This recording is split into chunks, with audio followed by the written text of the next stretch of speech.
Of the London Ultra Cab this week, we have DJ Pogo from back in the day. How you doing, man. my man? Back in the day and today. And today, yeah. Yeah. How's things? You good?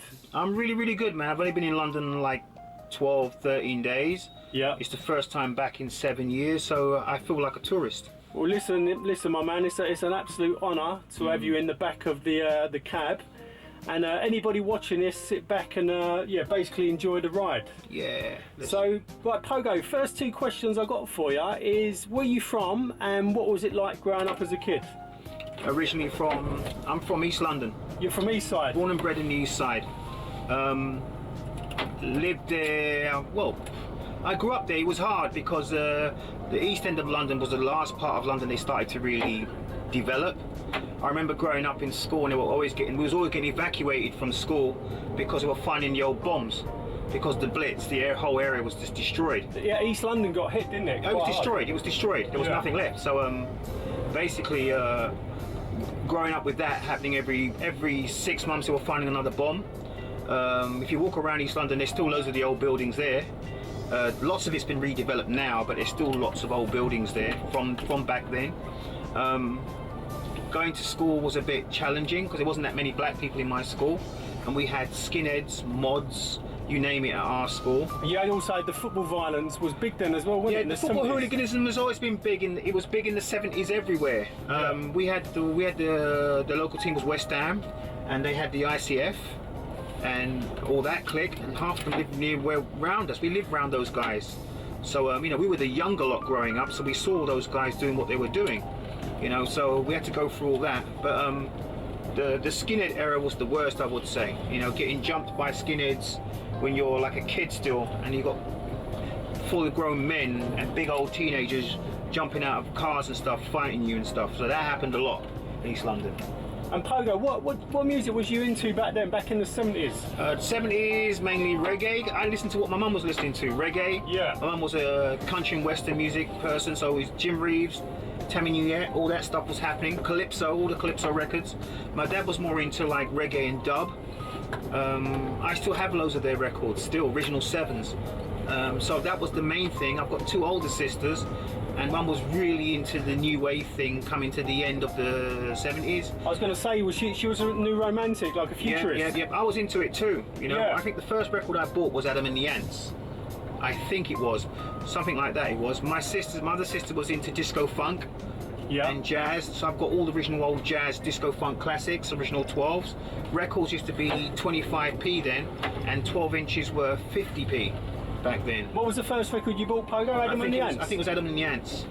And where was you digging your records from back then? Listen, back then they sold records in the sweet shop.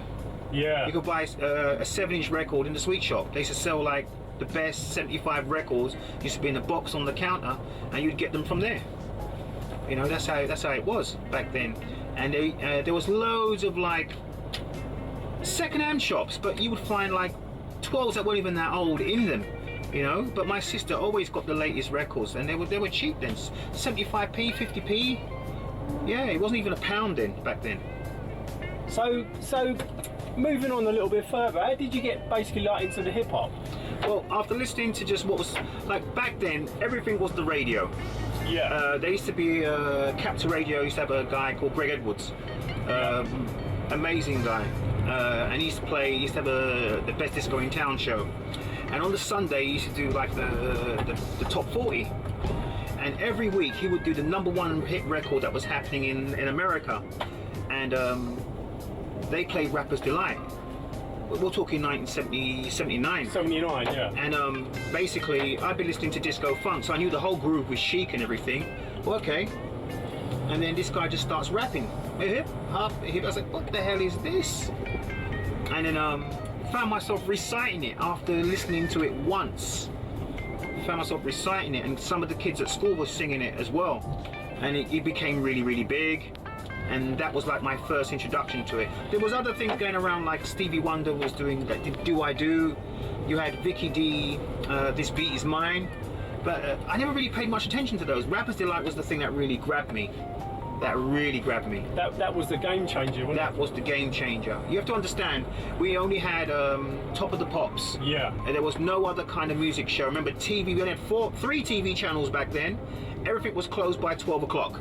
That's right. So the only other show where you actually could hear things was like the Old Grey Whistle test, where they would show weird, you know, whatever was happening, you know. So there was no music source at all. That was it. So radio was king, you know.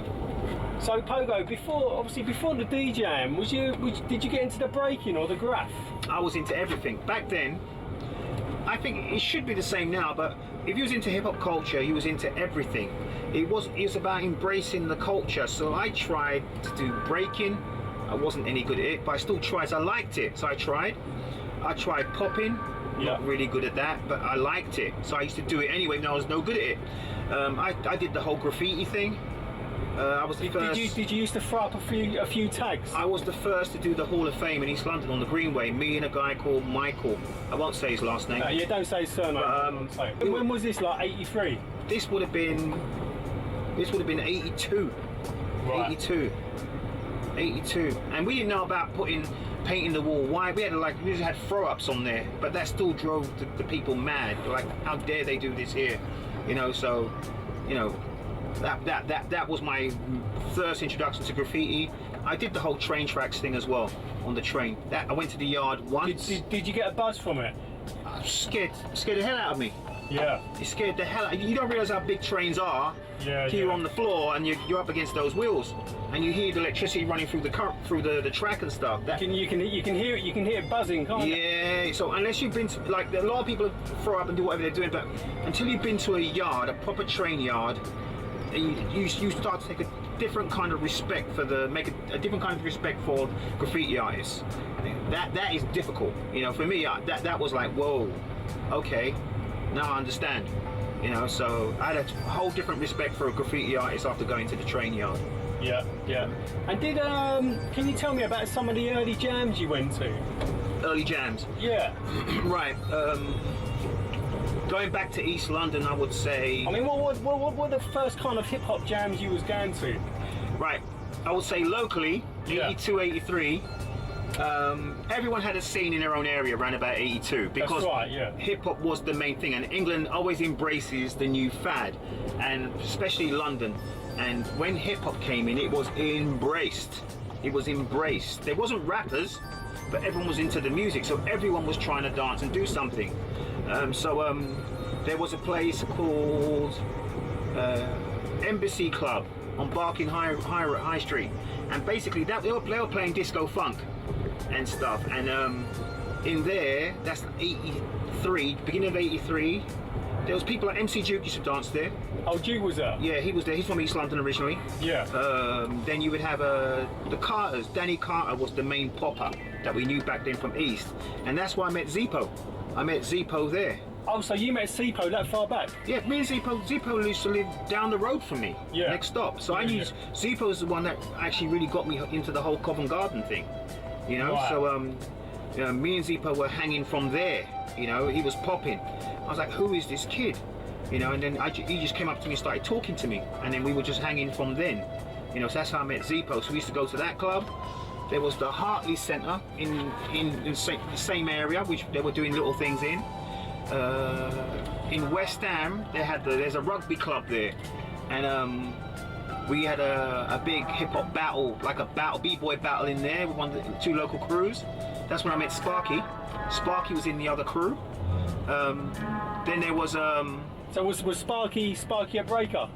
Sparky was a popper. Oh, he was a popper. Yeah. He was a popper. He used to dress really weird. He was like a new romantic. Yeah. Mixed in with. Did he wear the leather gloves with the studs on and all that? No, he never wore the gloves, but he used to wear a bow tie. Bow tie. It's a bow tie and shirt, baggy. Everything was grey for some strange reason, and dark grey trousers and shell toes. Yeah. Or centuries back then, we couldn't afford shell toes. There weren't a lot of them in the country then. You know, a lot of people will tell you that there wasn't really many shell toes. It was just centuries. Everyone had centuries, and were making fake shell toes, scarring the top of their shoes and stuff. You know, that's what it was like back then. 83, we'd say those are the clubs that we were doing locally. When I was going down to Covent, I wasn't going to any clubs to start off with. I was too young. I was 12, 13. I was 13 years old. So I wasn't going to any of the clubs. The first club I went to in Covent, me and Zippo were snuck into Lyceum. And some of our friends opened the back door, Feathers and Cat. Yeah. And I think it was Hofmeister. They opened the back door and we ran in. And you bunked in through the back? Yeah, we were upstairs, sitting upstairs in the seat. We had to hide there. So we'd run downstairs, and when the bouncers came looking on the dance floor for people like us, we would sneak back and run back upstairs and sit upstairs and watch what was going on from upstairs. That's what me and Zippo used to do. So I went to the last 3 of the Lyceums, I think. I saw Wonder D there. Wonder D was there. I saw African Man Barton Soul Sonic Force. And a normal club night. So I saw 3 of them, the Lyceums, the only ones I went to. So that was that. Spats 83. We can talk, that's why I met Cosmic Jam, but we'll go back to that. Yeah. Spats 83 was the hanging point. That was the main hub. It was the main hub for a lot of us beginners, because I didn't know about Covent Garden then. I knew about Spats first. Oh, right. I went to Covent Garden after Spats. Yeah. You know? It was happening, but I wasn't really going there, you know. So and Zippo brought me there. I was like, what the hell's going on down here? But Spats, I met people like Blade. Blade was a beatboxer then. He wasn't even rapping. Yeah. You know, he wasn't a rapper. No, that's right. He was a beatboxer. He was beatboxer, yeah. So, he was a wicked beatboxer as well. Yeah, and Blade just walked up to me and started talking, and so we became friends from the get-go. You know, so Blade's my boy from day one, and he hasn't changed. He's the same. The Chrome Angels weren't even formed yet. It was Zachy D. I met Zachy D. He used to show us his book. And then I met Eskimo. And then I met Mode a couple of months after started going there. He wasn't there. I didn't see him there at the start. You know, so that was it. And Family Quest, you know, Royalty, Family Quest was there. And it was Westwood then. There was no... Then DJ Fingers came in and started doing it after with Westwood and everything, and he took over later. But that was 83. That was the beginning of 83. There was other clubs happening, but I didn't go to them. I didn't go to Electric Ballroom. I was too young, and that was on the Friday. I never went to that. I was basically in 83. I was too young for the clubs. Yeah. You know? I was too young for them. I really wish I went to them, but I've heard all the stories. From the people who were there, all the battles and everything, and they're great stories from the original mouths of the people that were there. But I didn't go to those clubs. I didn't go to Breakers Yard. I didn't go to Kisses. You know, I was way too young for those clubs. Pogo, can you sort of tell me the importance of Covent Garden and that scene? Right, Covent Garden was like... I mean, actually, first, who was the first kind of generation of Covent Garden? A lot of those guys, a lot of those guys that was down there from the beginning were there when I was there, but I didn't know them. I wasn't allowed in the circle. Right. I was like, you had like the elite circle who sat down on the back near the toilets where the Dr. Martin store is now. That wasn't the store at all. That was all boarded up. All those guys sat there. The Zulu Nation guys sat there. We never sat there. We used to sit where the Opera House is now. That wasn't even graffiti when we sat there. It was just boarded up. It was big boarded up billboards with loads of bill posters stuck on them. And that's where we all used to congregate. So it was on our side, they were on their side. Then when the busking started, we'd all run around and be in the crowd watching them busking. You know, I wasn't DJing when I was at Covent in '83. I was still into the dance. I was still watching everything heavily. Loved the DJing side of it, but for me, I wasn't really going for it. I was too busy doing loads of other mad stuff on the scene with everyone, you know. So that was my first initial getting. I saw people. The first person I saw in Covent when I went down there was Fraggle. Frags, yeah. Yeah, because he was running around in a Michael Jackson Thriller outfit. Seriously. I think Colin was there as well. Colin from TNT Rockers. Right, I didn't know Colin. I know TNT Rockers. I heard of them, but I never knew them. There's loads of people, like some people in Covent. Yeah. I knew who they were, but I never met them personally for like months after. Yeah. And when I started hanging down Covent, some people stopped hanging down Covent. Like there's a guy called Tundi, who's a dope popper from back in the day down there, and he used to tell me about everyone from Covent. but he never used to really go down. He used to just walk through. He was a guy who just used to pop, so he could pick up girls and stuff. That's what he used to do, you know. And we have got loads of adventures with that dude. We used to come to East London, so I got loads of adventures with him, and that's what it was. That's what it was like. So it's possible to be down Covent and be around people, but not really know them until you get that initial bringing, you know. Because I was there. I was in Covent for 6-7 months, going there, coming back, before I was actually noticed by other people in Covent, you know. Then Zippo properly gave me the bringing, like, look, this is Pogo, he's with me, and and they were like, yeah, all right, whatever, yeah, cool. They were cool, but they were still very isolated. They were cold. A lot of the guys, the old guys, were cold. Even Frags was cold. Hoffmeister was cold. Danny Francis was horrible to me. Dobie was, I hated Dobie. Yeah, Dobie was too flash. When London All Star walked through, everyone was like, oh, it's London All Star. They had that little arrogance about them, you know, because they were the boys. Yeah. You know? Yeah. Billy Business was older than me as well. They were there. He had his little Jerry curl thing, and he was just like, they were all hanging together. Turtle T. Who else was there?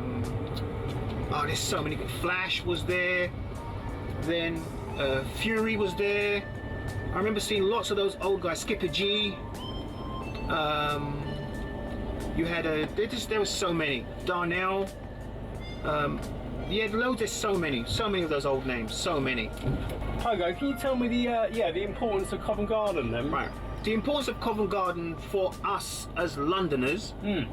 It was like the main hub. It was like the where loads of people came to meet and congregate and do things together and really decide, and we would meet there, then go do things somewhere else. But Covent Garden was the hub. It was the place where it was the meeting point. But it wasn't Londoners, and then everyone from outside London started to come there. That's because right. They'd heard about it, and you'd have people coming from. Even people from New York were coming over, wasn't it? When people from New York came, they would come there and see what it was about and everything. They'd heard about it. But you'd have people coming from Norfolk, Colchester, Norwich, you know, Cambridge. I met so many people from outside London. I made so many friends from outside London who I met in Covent, who just came there for the day or came there for just to see what was going down. And they just start talking to us. They wouldn't talk to the older lot, because they had that kind of like stay away from us kind of thing, you know, but they would talk to us because we all seemed more down to earth. We spoke to everybody, you know, back then. That's what we were like. Can you tell me some of your favourite stories from the Covent Garden days? There's so many. Covent Garden days, let me think. I remember the day, this one's more Carnaby Street and Covent Garden. One day we was at Spats, and Sparky said to me, look, I've got the hookup where they got the fat laces. I goes, where's the fat laces? He goes, the fat laces are in Carnaby Street. There's a store in there that sells them. I goes, but if we go down Carnaby Street, all the skinheads are down there. He goes, nah man, we're gonna be all right. They're not there this early. So we went to Spats, we left Spats early. Me and Sparky, I think Tony T was there, one of our friends was there. He's from like Wood Green sides. And we went down there, found a store of all the fat laces. No one else had them, so we got like 6 pairs of fat laces. When was that Carnaby? We came out Carnaby Street, and then the skinheads started saying something to us. Yeah. And I was like, whatever, because I was really mouthy back then. I was like, not having it. I really wasn't having it. And so what basically happened, they started saying, fuck off, get out of here, whatever. And then we got to the end of Carnaby Street, we turned the corner, we walked around to Leicester Square, and we turned around, there's like 50, 60 of them behind us, following us, calling us all kinds of things. And it's mods and skinheads together. And then we say, we're going to go up to Covent. They're not going to follow us to Covent. We get to where the African Centre is, turn around, there's like 200 of them. Nah. And they chased us through Covent. And were knocking over women, children, trying to get at us, chasing us through Covent Garden. And obviously all the guys are in Covent Garden. I bet it's like a scene like from the Warriors, wasn't Listen, mate, big street fight in the middle of Covent Garden, broad daylight, no, afternoon on a Saturday in Covent Garden. And but they're still focusing on me and Sparky. So we run to Covent Garden, we run down those 193 steps. And there's like 50 guys in steel toe cap boots chasing us down 193 steps. And we were just praying there was a train there and we got down to the bottom. And when we got to the bottom, there was a train there. Someone was holding the door open for us, and we just made this train. It was like properly from the Warriors, wasn't it? It was messy, man. It was messy. So did you manage to get out of there? Yeah, we got out of there. You know, we caught one of them as well. Yeah. You know, but we got out of there, and that was crazy. Covent wasn't all nice. Lots of, you know, that's just to give you a little bit of colour of what Covent was about. Everyone was together, but some things happened. You had things like football supporters used to roll in there and start all their little football hooligan little run-ins. That used to happen. So that happened once with Chelsea. Happened once with Chelsea down there as well. That happened in Leicester Square actually. But there's been incidents like that. Nice things like Duke got into loads of beef with different people, different battles over different things. That was a regular. I remember the one with him and Basil. That was crazy. Started off in spats and then ended up going all the way up into Covent. Another good thing about Covent was the way that even though the big lot didn't really talk to us, they looked out for us. They wouldn't let no one mess with us. You know, that's a really good thing about it. They wouldn't let no one mess with you because even though they didn't really mess with you themselves, you were still part of the young Covent. You know, so they were like that. I've heard people say it was very cliquey, it was this, that and the third. It was a bit like that, but they did that to see if you had the balls to stick around. They were like that with me, and I stuck around. Covent was like that. If you bumped into Cosmic, it was very much like that. Because, you know, Cosmic is a whole entity in himself. You know, you have to be very thick-skinned to deal with that dude. You know, may he rest in peace. But Covent was like that. Who was at Cosmic Jam? Yeah, Cosmic Jam. I was going to say, can you tell me a bit about Cosmic Jam, like the importance of his, you know, right. As a DJ? As a DJ, he was well ahead of his time. There was a lot of good DJs around back then, you know. There was a lot of good DJs. Like, when you think of things like Undercover was there. There was DJ Fingers was doing his thing. You had DJ Ron from Beat Freak was doing his thing back then from early. You had AJ Chisel doing his thing. There was a lot of like older guys doing their thing, but Cosmic was just ahead. I'm sorry, man. He was ahead. He was ahead of all of them. Streets Ahead wasn't around then. We never knew about Streets Ahead then. So, but Cosmic in '83, Cosmic was just ahead. Cosmic was he was the man. Yeah, he was a technical, clean DJ, and he had a really big mouth on him, but he had the skills to back it up. Did he have like the maddest of breaks? Yeah, Cosmic Jam had breaks, and this is the thing about Cosmic Jam. Cosmic Jam, if he's after a break, he doesn't care. He didn't care how he got it. If he had to swindle you out of it, steal it from you, as long as he got it, because he didn't have it, he would get it. That's what he was like. He just didn't care. Yeah. He would tell you lies to get that break off you. That's how he was. If you had something that he didn't have, he would be out of control, insane, jealous, and upset about it. You know?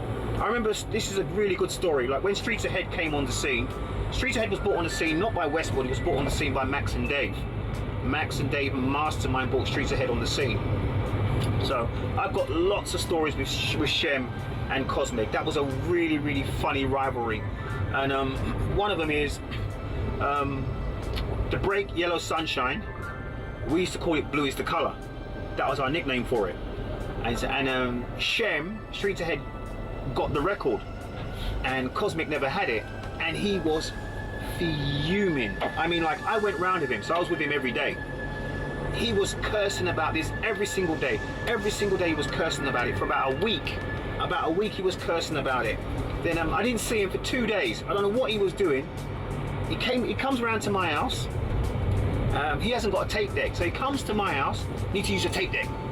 Okay. So he uses my tape. He goes, "You got a microphone?" I goes, "No, I haven't got a microphone." So he goes, "Okay." But he's got a voice, like really grumpy old voice, like a grouch. And then he went, "Right, I want to record this."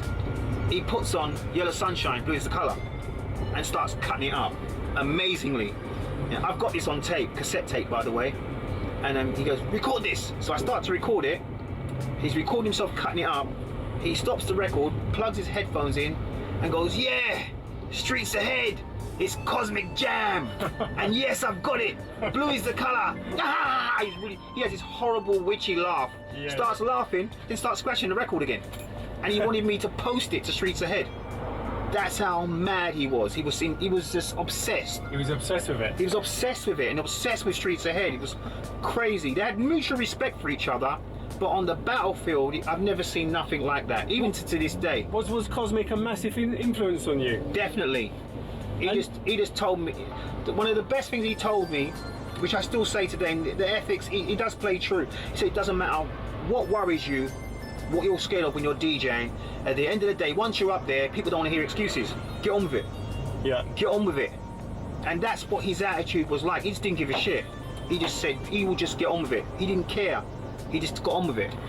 And Pogo, who else was influencing you as well? Like some of the New York DJs, like WizKid and people like that. you know what? A lot of the influences before were from home. You know, Imperial Mixers was big influence on me. Undercover was a big influence on me because he was just scratching. Undercover's wicked, yeah. He was doing all the radio mixes, you know, Yeah, like yeah. these are all guys that are doing it before me. I get kind of funny when I see people comment like you're the first and da da da da da. I'm like, nah, man. There's a whole generation before me. Undercover was doing his thing. Fingers and them lot were doing their thing. They had their breaks and they had a nice little selection of different types of breaks, and they were doing their things in a different way. You know, so everyone around you actually influences you. And you got to remember, even though you respect them, they're all your competition. You know, so you have to find your own thing. Mastermind was a massive influence on me because Max LX was killing back then, and KC. You know, they were just, you know, style, selection. It sounded musical. You know, they had that ethic from the beginning. You know, and they had been to New York with WizKid and come back, so their whole understanding of it was different to what we had. When I heard WizKid, that just kind of like, actually when I heard the world famous Supreme team, that's what flipped me into DJing properly. But when I heard WizKid was like the Qbert of the 80s. He was unbelievable, wasn't he? Yeah, he was. Yeah. If you look at some of the things he's doing, he's like he's beat juggling from way back then, and he's making rhythmic patterns with sounds to change the beat. And all of his scratches were rhythmic, and he was making like little small puzzles with the patterns. Like, how did he do that? How did he do that? That's such an early, you know, early years. An early, like the best thing to reference WizKid, go and listen to WizKid cutting up Sing Sing by Gaz. Find it on the internet and listen to that. Don't watch it because there's videos of him doing it. Listen to it. And imagine, we never had video back then. You had to listen to that, and you were thinking, how the hell is this guy doing this? He's amazing. Yeah, and he wasn't one of those ones where he made me say, I've got to give up. He was like, I need to learn how to do this at a different level. He made you really look at it and think, you know what? You need to step your game up. WizKid did that. DJ Cheese basically made me see the whole thing about speed, accuracy and speed. And Cheese was a really fast, precision cutter back then, you know? So DJ Cheese was a massive influence for me. We're still talking early 80s, you know, so those guys were like really, really big influence. Pogo, I was going to ask you, when did you get your first decks and mixer? Right, my first mixer was a realistic mixer. Realistic? Up downs, no crossfaders. I used to scratch up downs. I used to hate crossfader. I didn't like it. So I used to scratch really good with the up down faders. That's why I can still do mad chops and stuff now. You know, we're not talking, there was no bird scratch and stuff like that, chirps and stuff. It was just straight patterns like that. I was an up downs man with that, and I can still do it now because of it, so I'm glad. It took me like a year to convert to crossfader, you know? So that was my first mixer. I never had decks proper. I had like a crappy Citronic double setup first. Then I had like all my first early decks were from Richer Sounds. These terrible little belt drive turntables from Richer Sounds. That's what they were. I can't even remember the names of them now. But the first mixer was a realistic up fader mixer with like 4 channels on it or something. That was my first setup. Crappy Audio Technica needles. And I used to scratch the hell out of a West Street Mob. Breakdance. That song, yeah. I used to scratch the hell out of that. Drive my mum mad with that. Did you have like a favourite mixer as well, Pogo? I think my favourite mixer back then would have been the Phonic Phonic. old phonic mixer with the 5-channel graphic equalizer on the right. Yeah. That big old mixer was my tool for many a year. I preferred it to the realistic mixer because of the ball bearing thing. I didn't like it. Even when we took it out, the ball bearing out the middle of the mixer on the crossfader, it just never felt right. But the phonic mixer for me was my thing. You know, I liked it. And did you buy 1200s or 1210s? Back then it was 1200s. I never had my 1200s till late. I had a partner. My first DJ partner was a guy called DJ Delight. Yeah. He was a white guy from Covent. Good friend of mine, really good friend of mine. We called him Jimmy. Everyone used to see him with us, didn't know what he did. He was like, he had a proper job and everything, but he loved DJing, and we hooked up, and we were really, really good friends. And we used to practice together, and we used to do this thing where we called bleaching. Bleaching is when you've got 3 DJs. So Swift used to come to his house with me as well sometimes. He had his 12s, everything set up, his mixer. And what bleaching was, one DJ would sleep for 3 hours, and the other 2 would just scratch and cut back and stuff. Then me and Swift would go and sleep for 3 hours. He would wake up and come back and carry on. So there's always 2 DJs working at the same time. We did bleaching for years. It was standard for us. Like a 24-hour bleach was standard for us. You know, we used to do it all the time. The last time I did bleaching was me, Swift, and DJ Craze. DJ Craze came to my house and we did that. You know, I've got like an 8-9 hour video of us doing that. An 8 hour video of us doing bleaching. Wow. You know, I've got that Craze in my house. Of all the DJ battles, have you got some highlights? So would you like to talk about? Let's talk about battling in general. Right. Like, battling for me is kind of weird because even though I prefer straight up battles to like the DMC style competition, I think it suits my personality better. Because I was one of those guys that was a bit aggy, used to like a little bit of trouble. And the battling thing, the confrontation side of it, I love it. It doesn't bother me. I don't get phased by it. It's what I mean, not love it. I wasn't phased by it. It hyped me up more. So I liked it. But I think sometimes when we used to have these battles, I think a lot of people took it personally because we were so angst up, ready to battle. I think, you know, people just took it the wrong way. For me, I would battle someone tomorrow and be cool about it the next day. And I think some people saw that as arrogance when we just looked at it as a battle, you know? Yeah, you win some, you lose some. End of the day, if you can take the winning and smile and grin about it, take the losing. When I lost the DMC, when I did the DMC heats, I was the first one in it. Like Chad Jackson had won it. Chad won it. I was out at a gig I think I was in Manchester, and I met Zefton Terminator, the beatbox, good friend of Chad. He saw me DJ. I was like, what the hell is going on here? Like, he thought Chad was the best DJ. So he goes, look, you've got to come to see these people DMC. I goes, DM who? Who? DMC. He goes, what? So he brought me to their house. They were living in Burnham then. Massive house, had a DJ room in there. And 2 turntables and a GLI. I was like, what, I got a GLI? So I went in there, pulled out some records. I think I pulled out It's Yours or something, my favourite record at the time, and started scratching and going crazy. And they all just came in and looked. Tony Principal was like, what the hell is this? Who is this guy? Is he American? He goes, no, he's English. Like, what? Look at that. Like, you know, Chad will tell you, technically I was much better than back then. And I said to him, look, there's loads of guys like me. There's loads of them. He goes, what? So I entered the Sussex. The first DMC heat I entered was the Sussex in Streatham. Les Adams was one of the judges, and a few people was there. What year is that, Pogo? 1988. 88. And Fingers was there. Fingers and Noddy and Lot was there, and Dr. K, who's now DJ Hype, was in that heat. And he was like the nicest one. They said the favourite to win it. I hadn't heard of him. You know, I didn't know Dr. K. I never heard of him before. And basically, I did that heat. I got it on tape. I taped it, and I didn't think nothing of it. I thought, this is a bit weird. I'm not used to doing this kind of thing. Did it.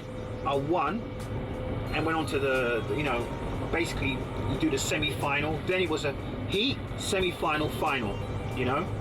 And back then, when we used to practice, whenever we did something in public, we would call it a throwaway routine. Never do the same thing again. do a whole nother new routine. So I worked out another 6 minutes for the semi-final. You know, the semi-final was at the Uxbridge. No, it wasn't. It was in Broadway Boulevard, and there was Les Adams was in it. There was loads of. There was like 6 people who were like superstar DJs now was in that lineup. I won that, went to the final, and then this is my. I'm glad this happened to me. I was arrogant. I was like, I'm gonna win this. This is easy. And I phoned up Swift and said to Swift, "Look, mate, enter this competition. It's easy." I was saying to Swift, "Enter it. It's easy." I tried to get everyone. I was phoning everyone that I knew to enter the competition. You know, because I thought everyone should be in it. I've been like that from day one, bringing people in. I want everyone to be involved. So Swift enters. Swift wins all his heats. So Swift's in the final with me now. So my whole thing is, well, if I don't win it, I'm thinking Johnny's gonna win it. Swift's gonna win it. So if I win, he wins. Even before we were crew, we've always had that mentality. You know. So but I'm arrogant. I really think I'm gonna win it because everyone's hyping me up. Pogo's the favourite, he's gonna win it, he's this, he's that, he's gonna win it. Hippodrome, big lights, everything. O&D, Leaky Fresh, the guys from Manchester, dope. All these DJs are in the house, all of them are good friends of mine. I'm like, I'm gonna win this. I'm gonna get on stage, lights, stage fright. Stage fright. Seriously? I think I was scratching Fresh Wild Flying Bowl for like 3 minutes. I just stage fright. You know, it was like an eerie silence as I was doing it because it was going on. You could see something was wrong. I had stage fright. You know, and is that the first time you got that kind of stage fright? Ever, never had it before. Right. I got stage fright, and I said that's never gonna. The feeling of getting stage fright. I said I'm never gonna have that feeling again. Never. So it changed my whole approach to DJing. You know, it made me more vicious when it came to DJing. You know, like from. So how did you shake that kind of stage fright off? I just basically became like tunnel vision. I was like, I've got no friends up here. You know, even Swift, I don't care. When we step off, we're brothers. But when we're up on that stage, I want to kill everyone. Yeah. That was my mentality, and that's what basically made me the way I was. You know, I think if I didn't deal with it like that then, I would never be able to do competitions. Some people are meant to do competitions and some people are not. You know, it was something that I really wanted to do. I wanted to go back and rectify so people didn't have that as a lasting memory of me, so I had to fix it. So that's what, I'm really glad it happened to me then. That needed to happen to me then to help me hone my skills properly, you know. Yeah. I never took DJing lightly again after that, never. You know, we've had loads of battles. We did the seminar battles. Going to America in '88 was really, really, really an eye-opening experience. Because this is the thing. Who did you go out there with? Me, Swift, Business, the whole DMC contingency. Like, there's about 20 of us that went out there. And who was you up against? In the first one, I battled. Who did I battle first? Man, who did I battle in the first seminar? I can't remember who I battled in the first round, but I beat them. And in the second round, I battled Tap Money from Steady B, Steady B's crew. Yeah. And when I was battling him, Steady B and all them guys were at the side booing me before I even came on. And then all the New Yorkers started boo, boo, booing me, and I was getting angry, and I wasn't focusing on what I was supposed to be doing. And then he won. You know, so that was that. So he beat me in the second round. You know, but when I went to America, it was like a learning experience. I'd never been there before, and we're there battling. So I learned. It was like a sponge taking all the information. You know, when we went back in '89, we were animals. We were beasts when we went back. You know? Oh really? Yeah, you. We was like. We went when we went back in '89. It was like I battled Daddy Rich, third bassist DJ. I beat him. Did you end up winning the new music seminar? No, I got to the semi-finals. Right. Miz beat me in the semi-finals, and when I look at it now, he won. But back then, I thought I beat him. I really thought I beat him. But I have to watch the tapes again. It's been a long time. But Miz won. It was Miz and Aladdin in the final. That was a wicked final. It was like a question and answer thing going on. It was really, really, really good. Good battle. I've got that on tape, on audio as well as video as well. So that was a good experience. But there's loads of battles. There's like you have the battle with there was a guy in my local area called the General, and everyone said, oh, there's this guy called the General, he wants to battle you. I goes, okay, let's battle. This is like 1984, and then he didn't turn up for the battle. You know, he didn't turn up for the battle. So I've had battles when people haven't turned up. There was the battle with Undercover, round 1, at his house, and that's what led to the battle at Scrubs. Not Scrubs, the battle at the Capital one day afterwards. What Battersea? Yeah, the Battersea one was part 2. The Battersea one was, when was that, in 86? I can't remember what. Yeah, I think it was 86. I'm not sure what year it was, I can't remember. Yeah. But I know I battled Undercover in his house. I battled him in his house. I never had decks at my house at the time. I had 1 deck, so I couldn't battle him at my house. You know, and there's a long story behind it, but I won't say it here. I'd rather sit down with Undercover and explain that story with him. Yeah. I battled him in his house. But you've got enough love for Undercover, innit? Look, I respect all my fellow DJs, even though it may seem that I don't. I do, because I know the art form is hard, and there's lots of things that happen along the way, and there's a lot of things you have to think about. And at the end of the day, when you flop, or you don't, people don't want to hear excuses. They remember you for what you last did. That's why you have to practice so hard. So you have to respect the DJ, because we have to put in hours. You know, like we used to put in 15-hour shifts. I was going to say, Pogo, how did you used to get kind of fired up? Did you used to like non-stop practice? We just practice. Look, for us, me and Swift and business, 4 hours is warm-up practice. 4 hours is warm-up. You do all the things that you know, and your body's really oiled, and you're all fighting to use the decks, and you do everything that you know, and that when you realise you've done everything that you know, and you've all freestyle scratching and stuff, and everything's done, it's 4 hours, like roughly 4 hours.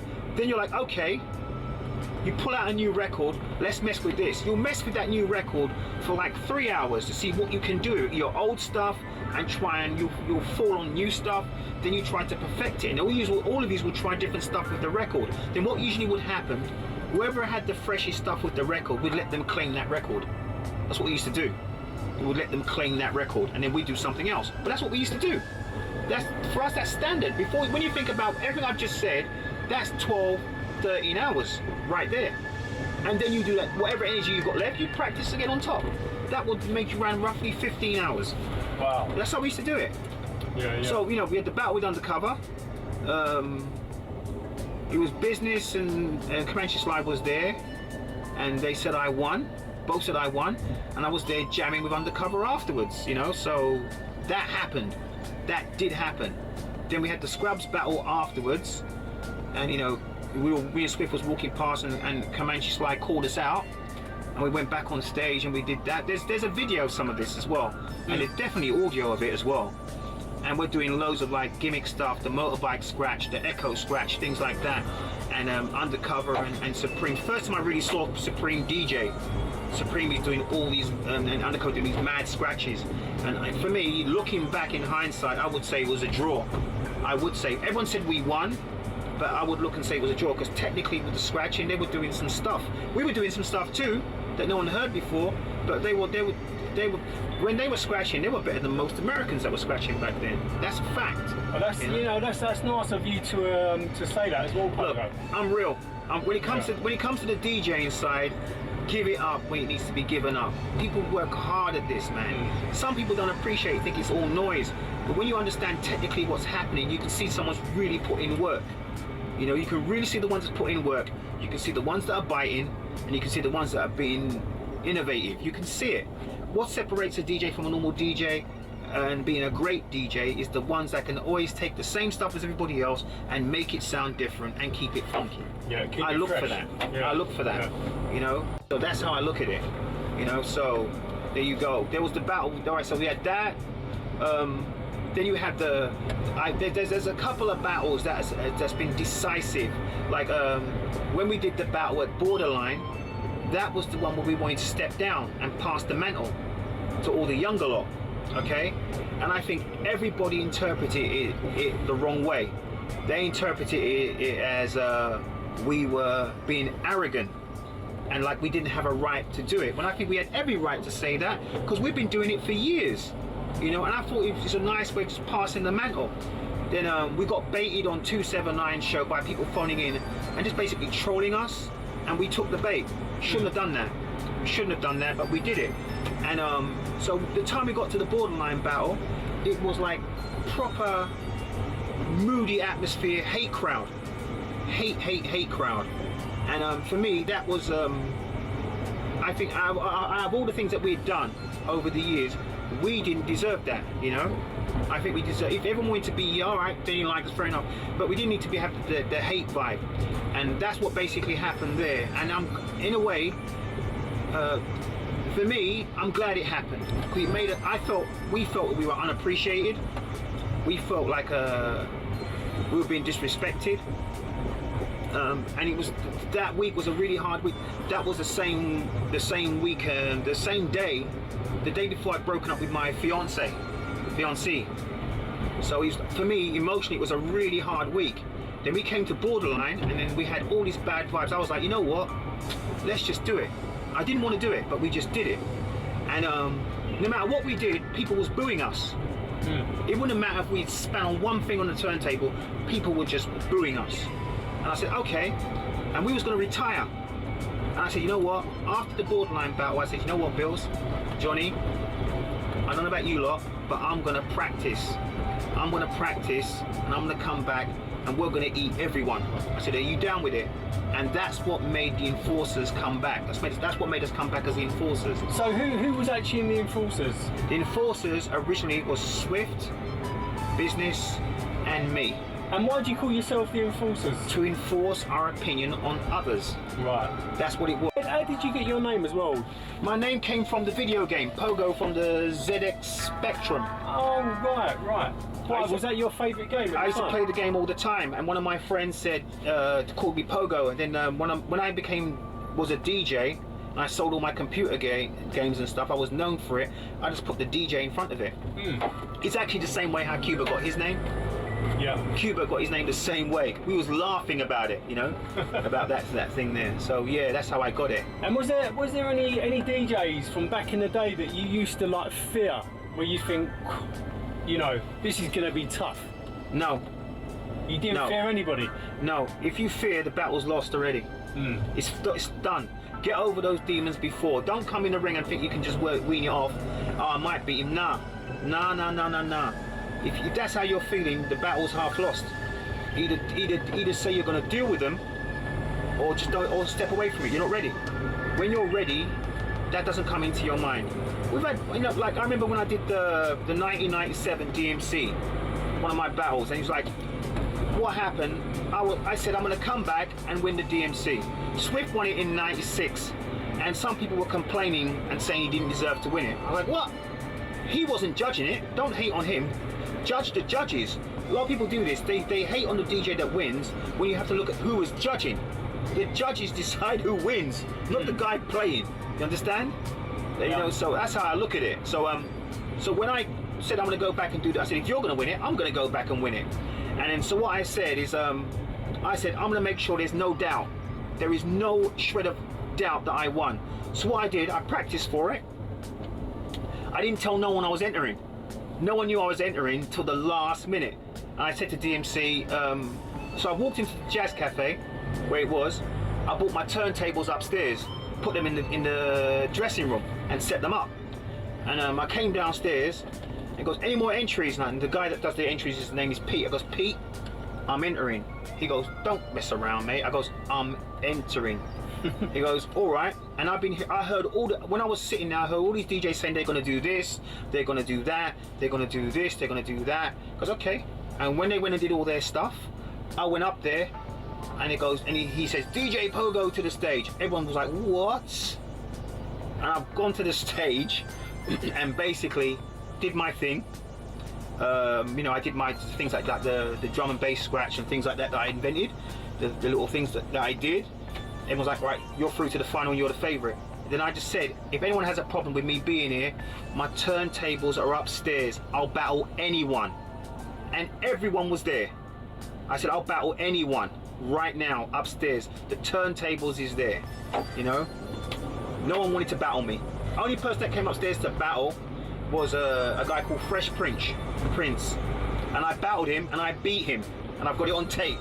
No one else stepped up there, so I did that so there could be no more argument later.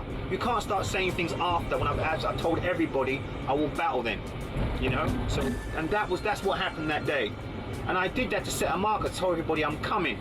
You know, I refused to lose, and that was my whole attitude in '97. So I did that. I won the DMC the UK, and I had a plan. Because I'm gonna go for the ITF, I'm gonna go for the World Finals, I'm gonna go for any battle that's out there. I want them all. I want them all.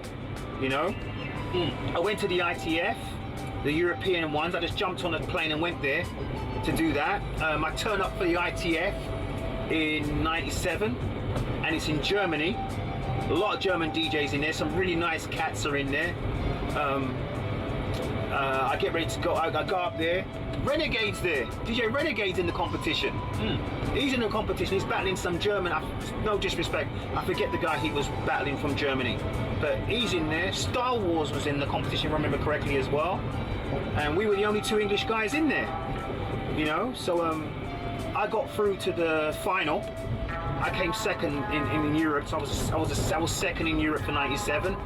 I wasn't happy. I thought, for me, it was my fault. I think if I held back a routine, thinking I didn't need to do it, and I should have actually done it. You should have done that routine. Because I showed it to a couple of people after. They said you should have done that. You would have won. And I should have done that. So that was my fault. I accepted it. That was a good battle. The world final was amazing. It was being on the world final stage is different. It's eerie. It's such a big stage, and I just felt like I felt a little bit spaced out. Went through my routines, going through the motions, and every stage is different. You know, every stage is. I wasn't really feeling the world final routine that I did, but I thought it was good enough to win. You know, I thought it was good enough to win. You know, but you know, judges had other ideas. You know, but yeah. Pogo, going. Obviously, records and the music is a massive part of being a DJ. Yeah. Where did you used to go record digging? Everywhere. What? Everywhere. Like, even outside London? Oh, they're always outside London. Like half these guys, I think they discovered shops in all those places. We've been there. You know, we went to Oxfam. I went to junkyards. We went to a W.H. Smith's back then that had records. Yeah, jumble sales. Jumble sales. We went everywhere. Everywhere. I had a friend who was a rag and bone man. I used to tell him, any records, if you get records, come see me first. I used to get records of the rag and bone man with the horse and everything. Yeah, man. Didn't care. I didn't care. I'm still like that now. And have you still got like all your records? I've got loads of records in storage. I've got records everywhere. Everywhere. Even in Brazil now. My collection in Brazil is pretty big already. I'm running out of space in Brazil already. You know, I'm looking for a lockup space in Brazil right now. You know, because I've been picking up loads of the Brazilian cuts of records, and they're different. They're a lot different. So I've been getting doubles and trebles of things that I've got already. You know. But yeah, I've got a lot of records. Did you used to have like a record feeder as well back in the day? You know, someone that would hand you the records. I did for the DMC, right? Because I think it was imperative to make sure the record was on the right side and it was clean. Because there's no serato, you have to drop it right on the groove, and so that was good for me. I prefer the record feeder for that. I had my friend Andrew, who's a record collector, a really good one now, and Billy Business did the last couple of them, and he did them so I made him do them so he could get a feel of the stage, what the main stage was like before he started doing them. You know. It was important for him to get used to being on a stage. With that presence. Yeah, and I think it helped a lot. You know, I really wanted him to do it. I think some of my record feeders were upset with it because they wanted to be on the main stage, but they weren't DJs. They were, you know, they helped me and stuff, but Business was going to be on the stage battling, and he needed to be on the stage. And that's the only way I could get him on the stage, to feel the energy, feel the lights on him. That's how I was with it, you know, the record feeders. And right, Pogo, this is a tough one, but this is one I like to ask, because you're a DJ, you take your music and everything very serious as well. Throughout like the 70s, 80s, 90s and the 2000s, could you give me like a selection, like a handful of tracks from each of those years which literally blew you away? You was like, that was on repeat. Right, I'll tell you what, I'll do one better. I'll give you a list of essentials that you should have in your box. Right. That'll be of an good, era. yeah. Right, you need to, from the 70s, you have to have James Brown. I would say top 3, Mind Power, Good Foot, Give It Up, Turn It Loose. Yeah. There's loads, but those 3 work in any genre. Yeah.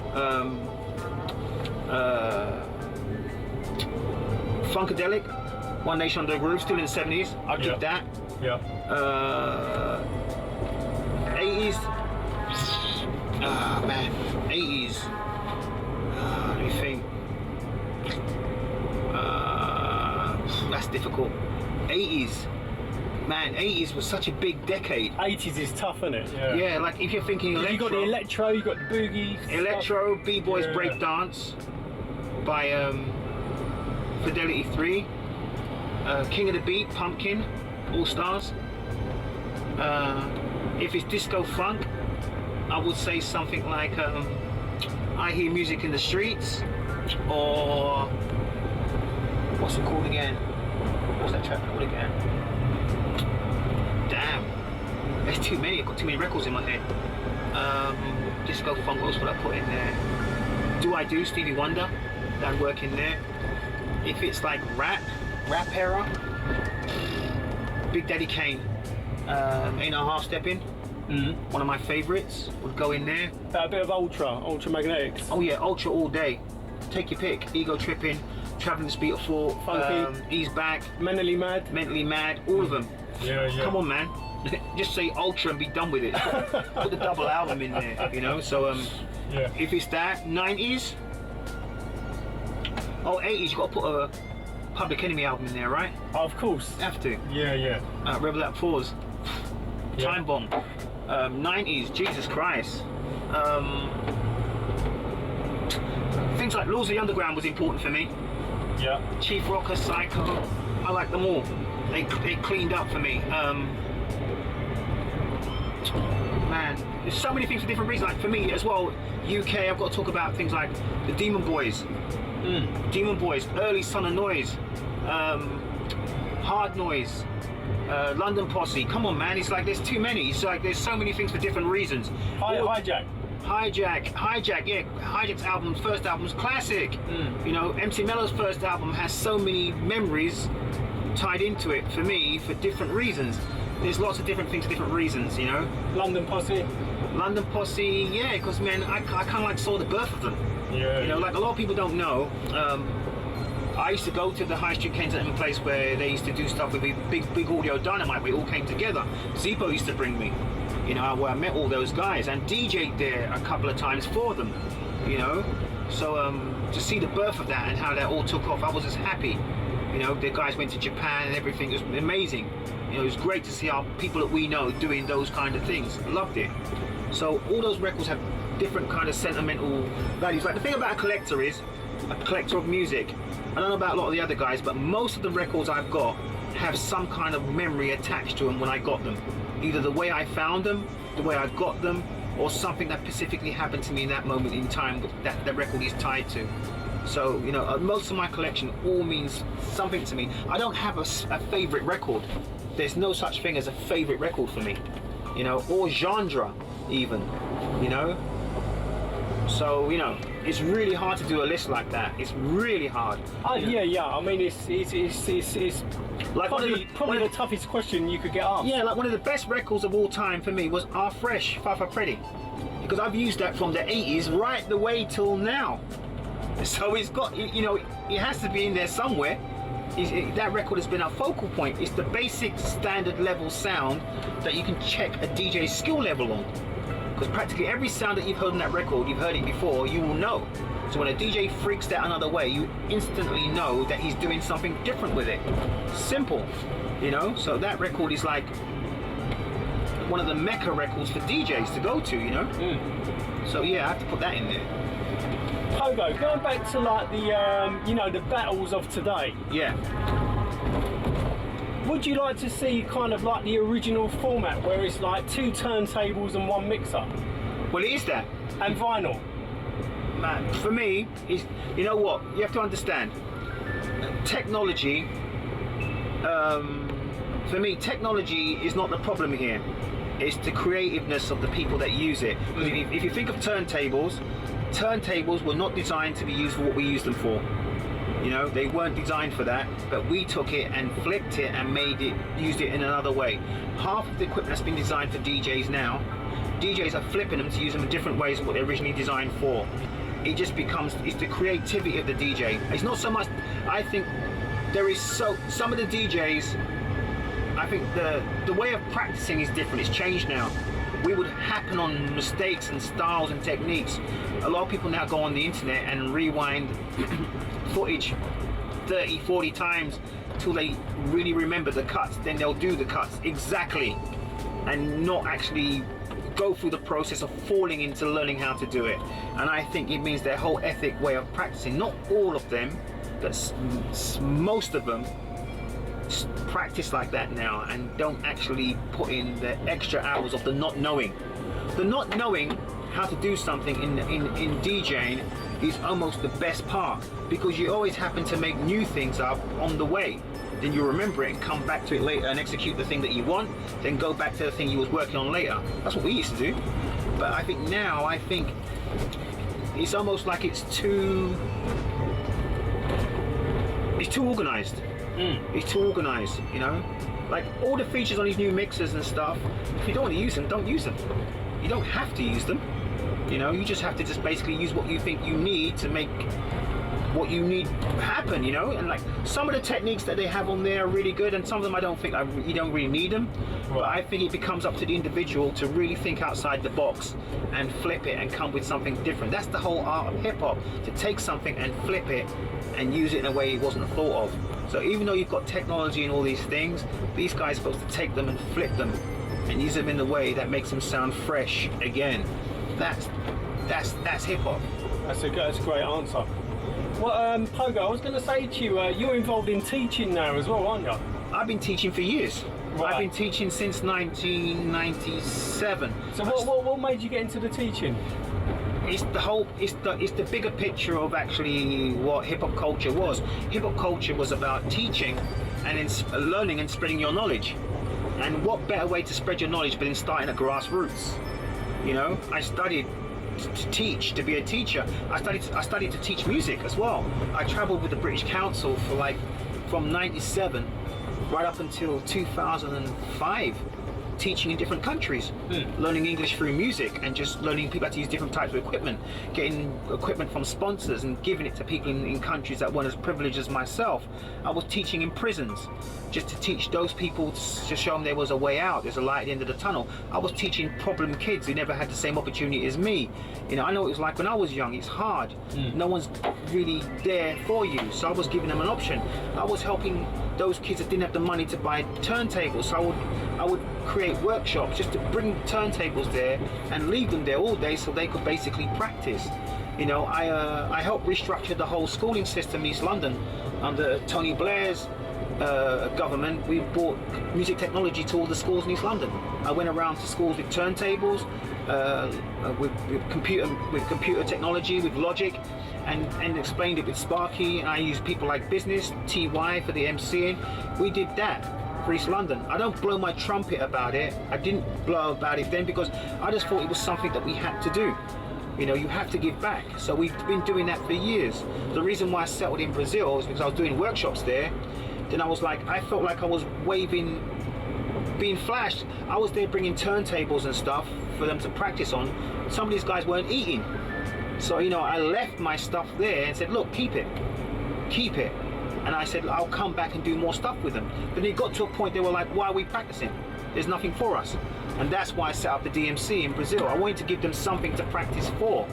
You know, so there's a light at the end of the tunnel for all the practice that they do. That's why I did. That's why I still do that. You know, sometimes you have to dig your hands in your own pockets to make those dreams come true. But look, 2016 we had the Supremacy Champion from Brazil, the first in South American history. That happened from nothing. You know, so it does pay dividends if you stick at it.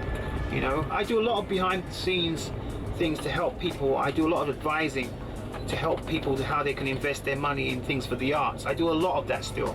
I'm here looking now, researching about how I can help more. How can I do partnerships with people in foreign countries and people in England? Because it's originally where I'm from. And in a way, I think England needs a bit of help where some of the kids can see there's something happening outside England. England isn't the be all and end all. So we're looking at doing projects like that. I've always thought about how I could give back, how I could do something different. It's not really just about me anymore. I'm good, you know. I've got a nice house, I live very well, I'm comfortable, you know. But I do it because I love it, and I do it because I know I can help. Yeah. Simple. You're just trying to put something back into society. Yeah, it's natural. That's the natural order of things. I see a lot of people talking. I see a lot of people making suggestions, but you just go and check their work ethic. A lot of those people seem to be doing stuff for self. They're doing gigs, promoting themselves, patting themselves on the back, but they're talking about change and how they can make this better and that better, but they don't actually do anything. For me, you know, I could squabble those people all day, but I'd rather just prove it by actions. You know, my record speaks for itself. I just get it done. If I can't do it, I put it onto somebody who can do it, or I ask for help from someone to help me do it. And that's how I do it. You know, it's just that simple. You know, we're not kids in this no more. We're adults in this. We're the older generation, and we should be setting an example for others to follow. Not everyone is going to follow what we do. I don't expect them to copy what we do. But if we can get one or two people that get involved in organising the next younger generation, those one or two people may be doing the bigger projects to help the younger generation. And that's all that matters. Yeah, no, it's important. And Pogo, what DJ products have you helped create? I was involved with the Vestax, the 05 Pro. I was in Japan quite a few times. I have to post some pictures of that. When had me there with the guys with the white coats looking at stuff. D-Stars was doing stuff with that in Qbert too. But they had me going through the paces and looking at ways of tweaking the mixer and stuff as well. Of doing that. I did that. I was involved with the PMX2, the DMC mixer. Because me and Swift was like, we designed that mixer for ourselves. That was for us. Because those Gemini ones kept on breaking. And DMC talked about designing the mixer, and that's how the whole PMX mixer came about from that. You know, it was our design. The DMC prizes came around by me and Swift. We're sitting in DMC's office saying, look, we should get gold turntables. It's a proper prize. Get a gold turntable for first place, silver turntable for the second place, and a bronze turntable for the third place. We named the prizes. You know, that's how we did it. You know, leather jackets for the winner, all leather, exclusive. Then DMC made them for themselves, and we didn't get one. I was pissed at that. You know, they've had one of those leather jackets. I wanted one of them. So, you know, we had lots of little involvements in development of those things, but you know, we were young, we didn't get much credit for it, but the input that we put helped loads of people. You know, me and Swift was the ones that helped get the team championships put in the DMC. We toured around Europe for like almost a year as a team to promote it, the DMC touring team, 1988. Swift, Pogo, Zeft and Terminator, the beatbox, and the MC was MC Fresh J, who run DMC's rap competition that they did, the first one that they did. And we were going to places in Europe, and the dudes are wearing Versace suits and stuff, and we're in a club scratching, you know, and they're like, what's this? You know, so it was like that. So we helped bring a lot of that to Europe. Unsung heroes in that too. We did a lot of promotional stuff for DMC to help it work, you know, universally, you know. And what through the DJing, what countries have you has it taken you to, and also what other DJs have you played alongside? I think you played with Cool Herc, haven't you? Yep, I've done. I played with almost all of them. Where did you play with Herc? Brazil. Oh, in Brazil. Yeah, I did a really good party with one of my friends. Puts on called Jaspion. He used to put on this event, and he used to get over all the old original guys to come and play. And speak about the hip hop from America, straight from the horse's mouth. What was it like meeting Herc? That must have been amazing. It was a hip hop moment. It was a good moment. Yeah. It was a really good moment. I've got lots of moments like that, you know, from different people that I've met. From like meeting Horace Silvers, who's not even into rap, but rap made me meet people like him, Yusuf Lateef, Herbie Hancock, Chaka Khan.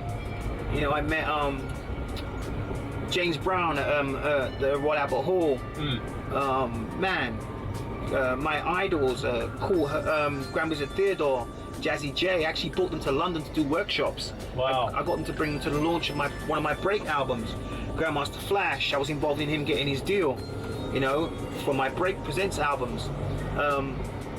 Lots of things like, I've met so many people, man. About countries that I've been to, it's more a case of where I haven't been. Also, going back to other DJs that were basically inspiring you, who I know Cosmic Jam massively inspired you, but who else was inspiring you? Right, Cosmic Jam brought me to Elaborate Grove to a guy's house called Nutriment. Nutriment, yeah. Nutriment for me was like... Nutriment's the guy that done London Bridge is Falling Down. Yeah. Sir Drew and the rest of his clique. Nutriment was one of the key, like for me, he's so important to the hip-hop movement, the music hip-hop movement in London. Nutriment was the one that started off all the warehouse parties. And he was one of those guys that got a nice fat deal from Jive Records from the London Bridge thing. So he had money, he had things, he was going to New York every week buying records. And Cosmic brings me to this guy's house in Holland Park. I'm like, what? He's living here? He goes, yeah, okay. So we go there, we go up in his house, he's got an emulator, SB12, like before anyone had one. And then he basically just had records like dirt. He was just buying them like dirt. So he doesn't even know me. I come in his house with Cosmic, even Cosmic was talking. Then he says, I said, can I play? I'm playing on his decks. And he's got loads of trebles and quads of records that he just bought loads of. And he gave me a copy of Milk is Chillin', I think it was something like that. No, it was earlier than that, it was before Milk is Chillin'. What did he give me? He gave me one of the, I don't know what, he gave me some electro, I think it was. And then he gave me like 3 or 4 records, like giving you records. No one gives you records. Yeah, you can have them, you can have them. So I'm DJing, got his records, and he goes, when you want to come back, just come back when you want. So Cosmic went there another time, I went with Cosmic. Then I went once by myself, he said let me go there and practice. So he'd be doing his meetings, and I'll be practicing. Break albums. Yeah, let's talk about the break album. Yeah, break albums, I've been involved in lots. Why do we do break albums? When we started doing break albums, like the first break album we did was 1988, was School Beats 1. And the only reason we made that was because we wanted to make some extra money to spend in America for the seminar battles. We actually recorded it in the DMC studio at the time back then. And me, Business and Swift just split the money 3 ways, equally, no arguments, and took the money to New York, paid for our flights. Well, we paid for all the things that we needed to stay in America. Stayed in the Marriott Marquis Hotel, 5-star hotel, and relaxed and spent money, bought clothes, did everything that young guys are supposed to do with money. Not saving a penny. That's what we did. Just having a good time. Yeah, it was good. It was brilliant. I can't say, it was brilliant. And we did that. It was necessary, we did it. So when we did that, it was like, that was good. We need to do some more. So we started doing it with more purpose. We got to like School Beats 2, which was good as well. When we got to School Beats 3, we changed it. We tried to make it more official. Business, Mysterious K's, the other member that no one really talks about, who was with us at the time as well, was more into the production and stuff. We tried to make it more official. Me and Swift was more touring more while they were taking care of the label, and we kind of like came out of that while they just concentrated on doing the label.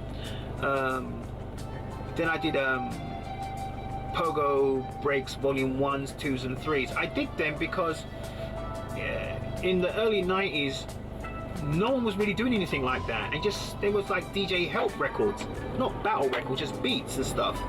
And then I was approached by Master Cuts to do a compilation album, and then there was another situation that happened that I don't really want to make public, but then I was approached by somebody else involved with Master Cuts who did their own label, and basically then I got approached by Strut to do my own thing, and it was on my own terms. And then so I started doing, that was the beginning of Pogo Presents The Breaks. I found the first track listing the other day. The problem with Pogo Presents The Breaks was really difficult. We couldn't track down loads of the original reels. So we had to find clean copies of the records that I had or that I wanted on there.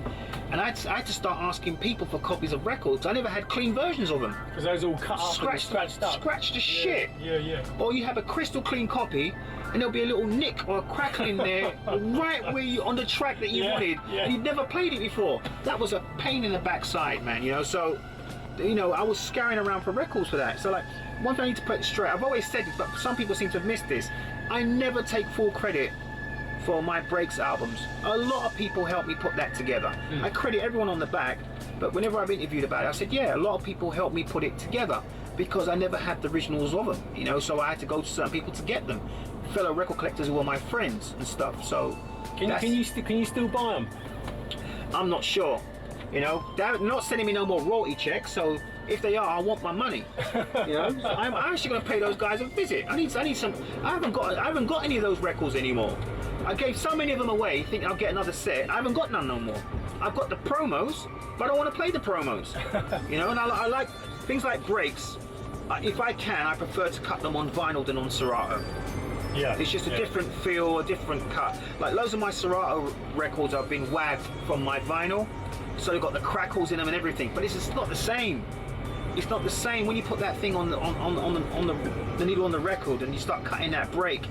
It's a whole different energy. It's a whole different energy with the original. The finesse, the way you hold the vinyl, you know, it's just different. So you know, that's how I'm with breaks. So the breaks thing, I got a lot of flack for it. People saying, you should be putting out the originals. Why are you doing this? And da da da da da. Then I remember when the Ultimate Breakbeats came out, I was the same. Why are they putting out the originals for? Then I realized it made you go out and hunt better breaks. You know, so loads of people have hunted better breaks and made more things happen. Loads of compilation albums came out after that. We missed out being album of the year.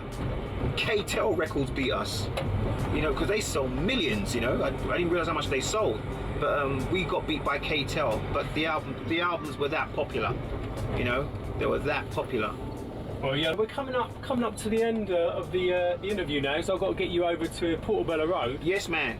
But last one, yeah, which is very important. I don't know if you're going to be able to do it or not, but I'm talking about the shout-outs, because I know you've got so many people to shout out. There's too many people to shout out, and so I don't know if you just want to hit it as one shout-out. Listen, man, everyone that knows me, you know I am with that.